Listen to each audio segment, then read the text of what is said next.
Itong si dating Senator Trillanes ay tiwalang matibay yung kanyang plunder charges na inihain laban kay Vice President Sara Duterte at ginigiit na dapat mapanagot yung mga sangkot sa katiwalian. May update si Bombo Grant Hilario. Kumpiyansa si former Senator Antonio Trillanes IV sa inihain nilang plunder case laban kay Vice President Sara Duterte sa Office of the Ombudsman. Ayon sa naturang dating mambabatas, tiwala sila na ang reklamo kontra sa ikalawang Pangulo ay sakop ang mga elementong kinakailangan para mapatunayan ang aligasyon. Supplemental o karagdagan anya ito sa naunang isinampa ng civil society group sa Ombudsman noong Disyembre ng nakarang taon.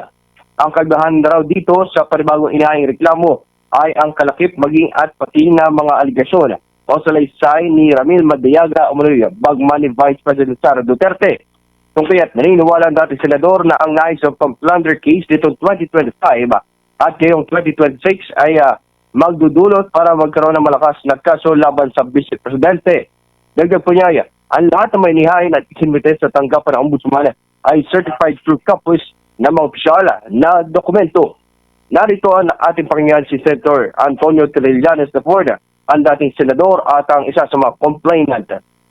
We are very confident na masasakop ito ng plunder, ng elements ng plunder charge. Ito ay supplemental lang, no? Lalo na yung sa 650 million pesos confidential funds. Supplemental doon sa na-file na ng mga civil society organizations noong December. Ang kaibahan lang nito ay nadagdagan nung mga aligasyon ni Mr. Ramil Madriaga.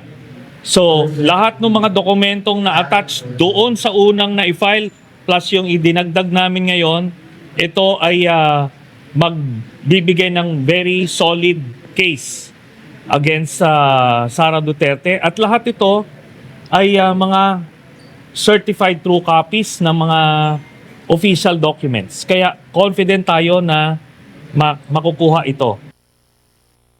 Kaugnay sa sinasabi bagman umuno ng ikalawang Pangulo na si Madriaga, ayon kay former Senator Trillanes IV, na isama ng mga documentary evidence rito sa naunang naihahing plunder case noong Disyembre. Muli si Senador Trillanes IV. Yung portion ng Madriaga allegation, doon sa pagbigay ng pera ni Colonel Nolasco sa kanya at binigay ko saan. Yung documentary evidence doon, kasama na yon doon sa naunang na-file na plunder case noong December. Kasi yun yung mga Mary Grace Piatos at kung anong mga anomalous and spurious documents na ginamit para i-clear yung confidential funds na yun.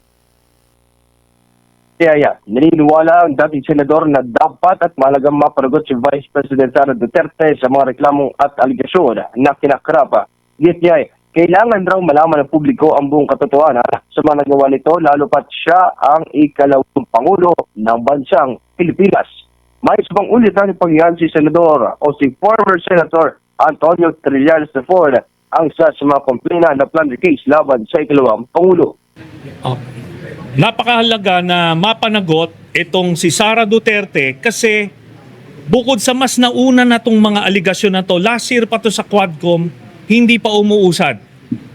Itong kay Senator Bong Revilla, linggo lang ang binilang, 90 million ang halaga. So dito out of fairness and more importantly yung accountability, no? Kasi siya yung Vice President. Siya yung Vice President ng ating bansa, kailangan malaman ng mga kababayan natin na ano siya, na isa siyang kurakot na public official. Kinakarap ngayon ng Vice Presidente ang patong-patong ng mga reklamo sa Office of the Ombudsman. Kabilang sa mga ito ay ang graft at malversation ukol sa 60 million pesos na confidential funds sa Office of the Vice President at Department of Education, 50 million.